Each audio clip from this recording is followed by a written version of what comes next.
dear. Why are you saying, oh dear? You just did a fantastic presentation I'll show you the pictures. I've got some lovely pictures. You'll have to give them to me. No, of course I will. Yeah. There must have been a good, I don't know, 350 people here. So we are at the IFPA Global Produce and Floral Show 2024 in Atlanta. And just Atlanta, Georgia. Everyone knows who you are, but just for the periphery, because there's quite a few people in agriculture that watch us. Just introduce yourself and your esteemed publications. Would you like me to talk directly to the camera or talk to you? Yeah, talk to the camera. My name's Chris White, and I'm the Managing Director of FruitNet.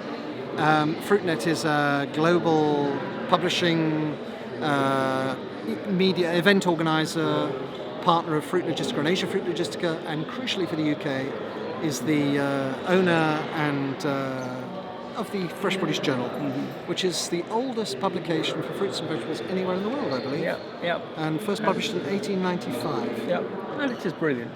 Yes.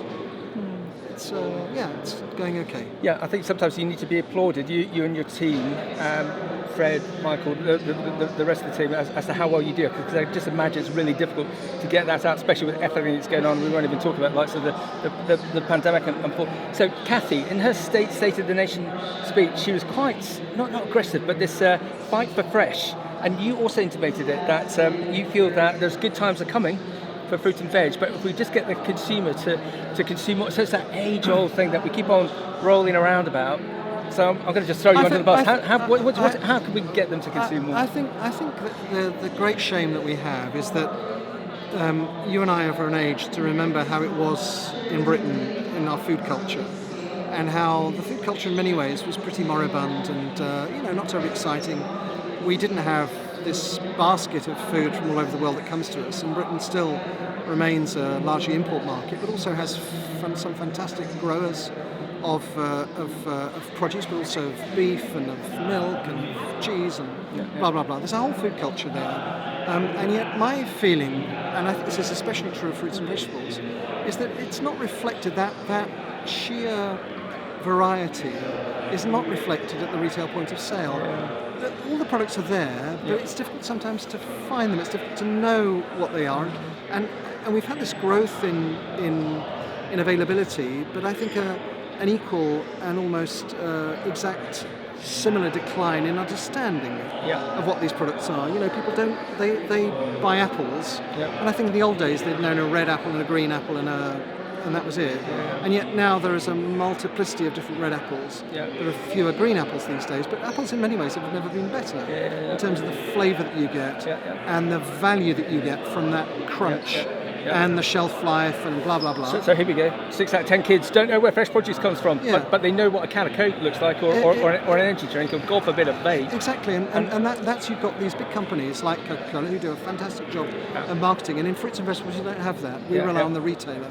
The retailer is our conduit to the consumer. My feeling is that the retailer needs to invest more time and effort, not just in displaying the products in the store, but explain to consumers, get them to buy, helping them to buy. What I talked about earlier. If you don't, follow Chris on all of his social medias, because he does some great videos or even pictures of some of the stores that you see globally around the world. A City Food Lecture, a number of years ago, they had a speaker who's the Vice President for PepsiCo, and a certain Mr. White stood up in the Q&A and said, "Sir, why don't you invest in bananas?" And it was such a perfect question. Do you remember what he said? I don't know. He said, "You show me how to make money in bananas, I'll invest in it." Well, I was having dinner at a thing here yesterday with one of the biggest banana distributors, and today he said, we make no money on bananas, and they would like to develop new bananas that can make money. And we've got to make money in this game, because otherwise there's no point in doing it. Whilst the retailers and the big multinational food companies, international food companies, are making very healthy margins, but they're not adding to the health of the nation. I don't know whether the big conglomerate or the big international food companies are making very healthy margins in fresh fruits and vegetables, to be honest. Oh no. But generally speaking, ultra-processed food, they are, yes, but not. Absolutely. Yeah. So it comes back to the same thing. How can we use the likes of your established media empire globally, as well as the IPA, as well as all the other trade groups that you and I both know, to get the consumer to?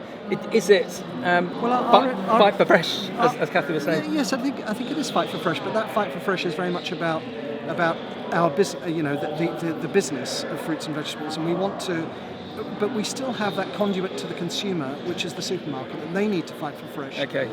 But at the same time, of course, there's the evolution of all sorts of social media, which mean we can all be fighting for fresh in our own way, and we also fight for fresh on a daily basis. I'm sure we do, by saying to somebody, try this or eat that, or why don't you do that?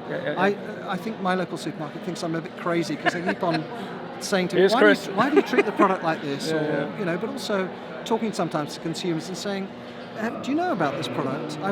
I posted something on LinkedIn just the other day about a guy who, the reason he was buying those grapes that he bought, and I said, why don't you try these grapes? And he looked at me and he listened, he said, yeah, okay, I'll buy them. And he spent substantially more money on those grapes than the grapes he was going to buy. Now I know that, we need all to be ambassadors for the product, but I think in many ways we've got to see how retailers, and the fantastic job that retailers have done, have got to step into a new. They've got to reinvent the paradigm, if you will. They've got to do something different, and I think that's about offering service at the retail point of sale. And I know that also it's very expensive, blah blah blah blah blah, but they've got to find a solution to this problem, because otherwise, I think consumers will desert their stores. There's no point in going shopping. Why go shopping? And the nature of it. Follow Chris. Favorite fresh produce. My favourite, I'm a big fan of apricots. In fact, I'm now a grower of apricots. I live in a very small house in central London, and in my back garden I have planted an apricot tree, and there's a joy of eating those apricots from the tree. But it's not just, I eat apricots right through the season. I love apricots, and I'm a big fan of vegetables.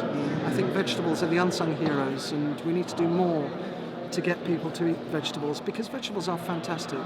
There you go. Follow Chris, eat apricots, eat more veg. Thank you.